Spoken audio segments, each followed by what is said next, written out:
Hello नमस्कार दोस्तों, स्वागत करते हैं आप सभी का एक बार फिर से अपने YouTube channel the star news पर, जिसमें हम बात करेंगे आज उत्तर प्रदेश और उत्तर प्रदेश के जिलों में कैसा रहेगा आज का मौसम। वीडियो को शुरू करने से पहले आप वीडियो को प्यारा सा लाइक बाद चैनल को सब्सक्राइब जरूर कर दें, क्योंकि आपका एक लाइक और सब्सक्राइब ही हमारी मेहनत का फल होता है। और दोस्तों कमेंट बॉक्स में अपने शहर का अपने राज्य का मौसम का हाल जरूर बताएं। तो चलो दोस्तों वीडियो को शुरू करते हैं। उत्तर प्रदेश में बुधवार को होली के दिन मौसम ने करवट ली है। दिन भर हल्की धूप के बाद शाम को मौसम सुहाना ही हो गया। दिल्ली एनसीआर में बुधवार की शाम को तेज हवाएं चलने लगी। इस दौरान उत्तर प्रदेश में जमकर बारिश हुई। बारिश होने की वजह से तापमान में गिरावट आ गई है। हालांकि आईएमडी का पूर्वानुमान था कि होली के दिन बारिश हो सकती है।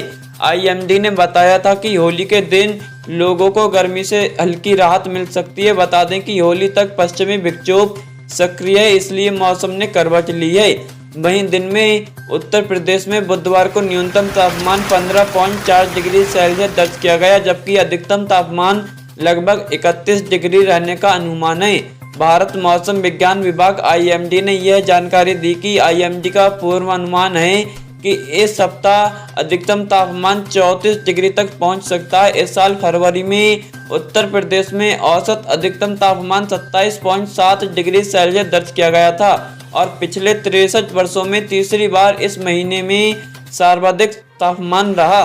हम आपको बता दें दोस्तों, उत्तर प्रदेश में 20 फरवरी को 1969 के बाद से फरवरी में तीसरी सबसे गर्म दिन दर्ज किया गया था। उस दिन सफदरगंज वेधशाला में अधिकतम तापमान 33.6 डिग्री सेल्सियस दर्ज किया गया था। मौसम विज्ञान कार्यालय के मुताबिक मार्च और मई के बीच लू की संभावनाएं प्रबल हो गई थी।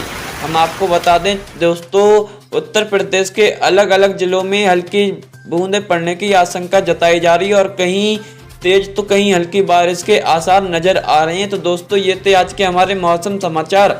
अगर आप रोजाना नियमित रूप से मौसम समाचार से अपडेट रहना चाहते हैं तो हमारे चैनल को आज और अभी सब्सक्राइब करें। फिर मिलते हैं मौसम समाचार में, तब तक के लिए धन्यवाद। जय हिंद दोस्तों।